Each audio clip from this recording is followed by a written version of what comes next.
All right, so this is now part four of the pgLang New York theory as the rabbit hole goes deeper. We are going to cover two more significant New York connections. One is a new one from the pgLang mood board, and the other is from the Squabble Up music video. So be sure to make sure to watch until the end. Honestly, I didn't think there was going to be much more to this after part three, but I just keep finding shit, so here we are.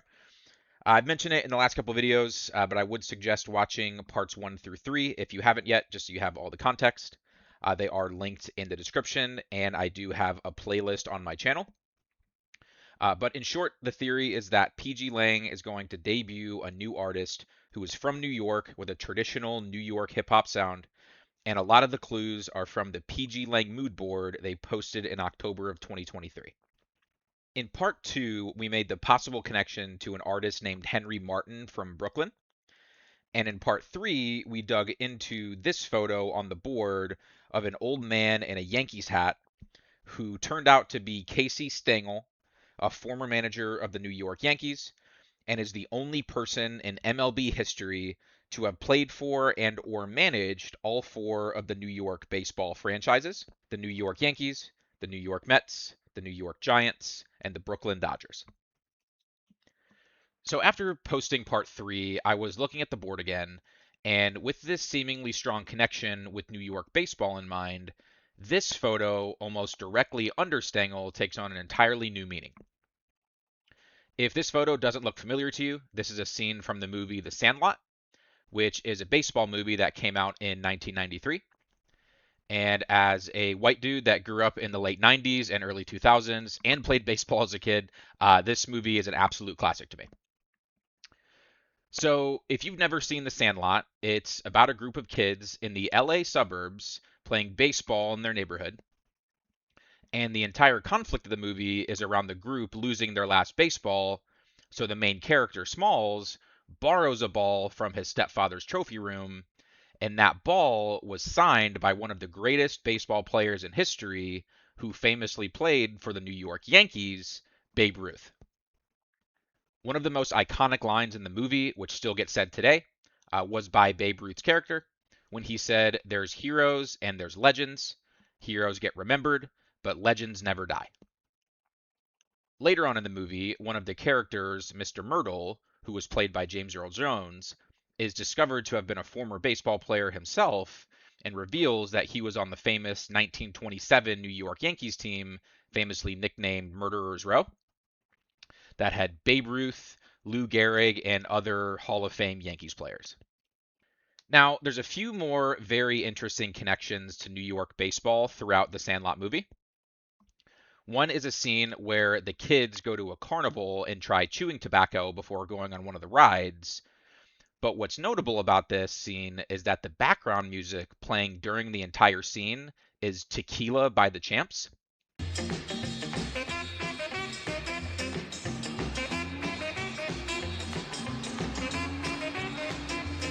And the reason this is notable is because that this song was the signature anthem for the 1986 New York Mets, who won the World Series that year. So now we have references to both the Yankees and the Mets. The other connection to New York baseball is that one of the main characters, Benny the Jet Rodriguez, wears a Dodgers hat throughout the entire movie. Now, again, like I mentioned, this movie is set in the LA suburbs, and of course, this is an LA Dodgers hat, so not the Brooklyn Dodgers.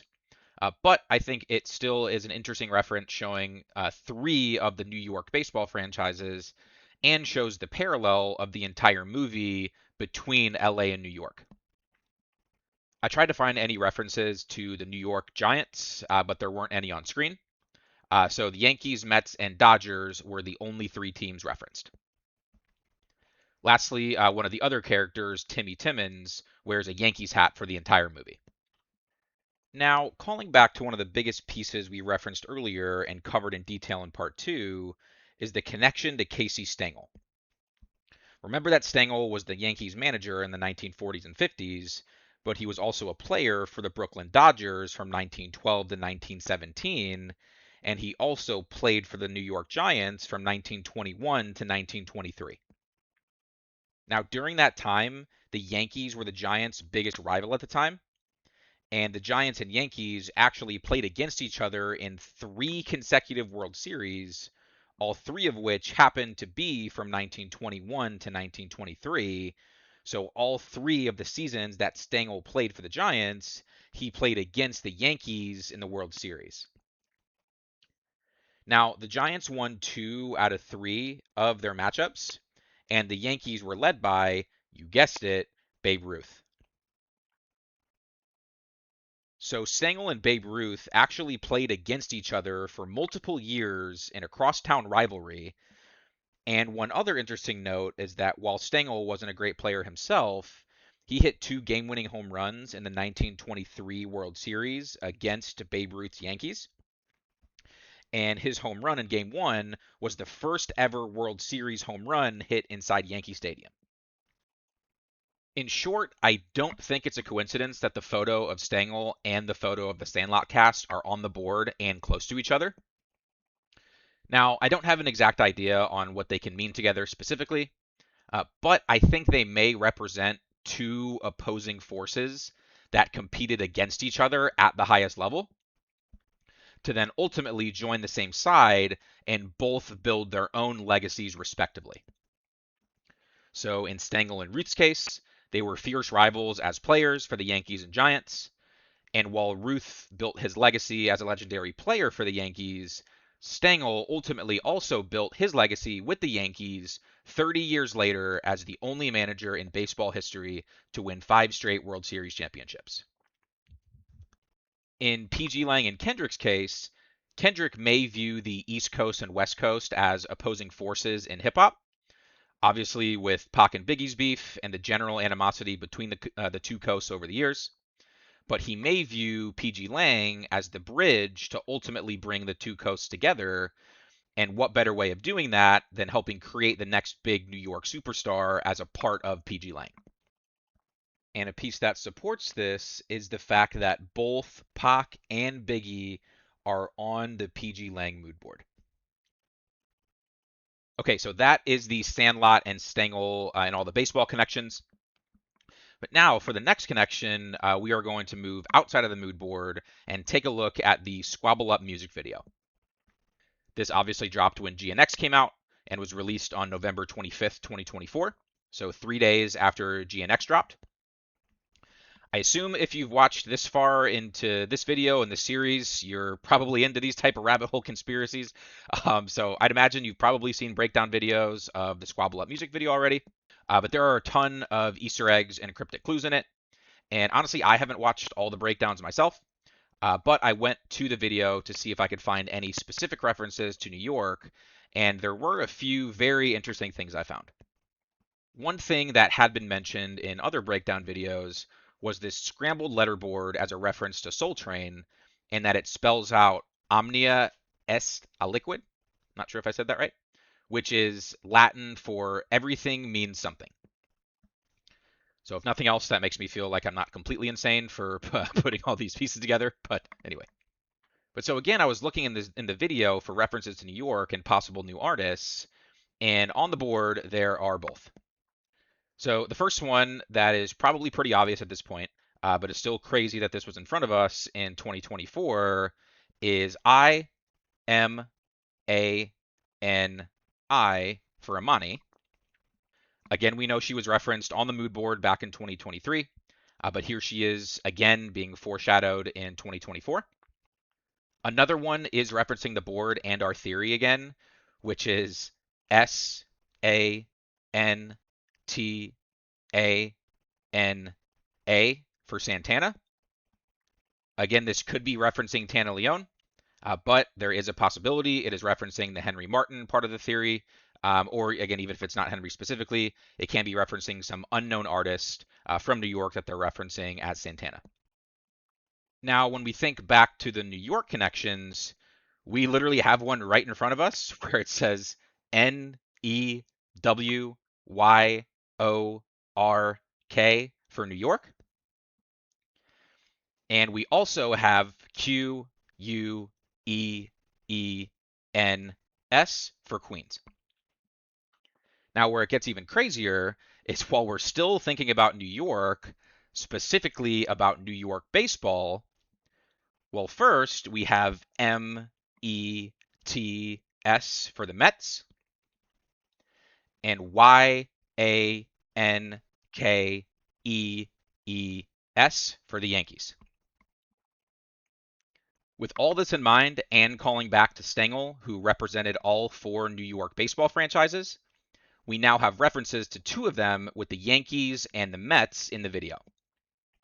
Now, if we take a look at the hat that Kendrick is wearing throughout the whole video, it's a blue Dodgers hat. Now, this does seem less relevant and more of a reach since it's a pgLang hat and he always wears it, but I still think it's worth noting that it is the Dodgers, who are historically one of the 4 New York baseball franchises. Now, lastly, in this scene of the video, we see this guy in the background wearing a Giants hat.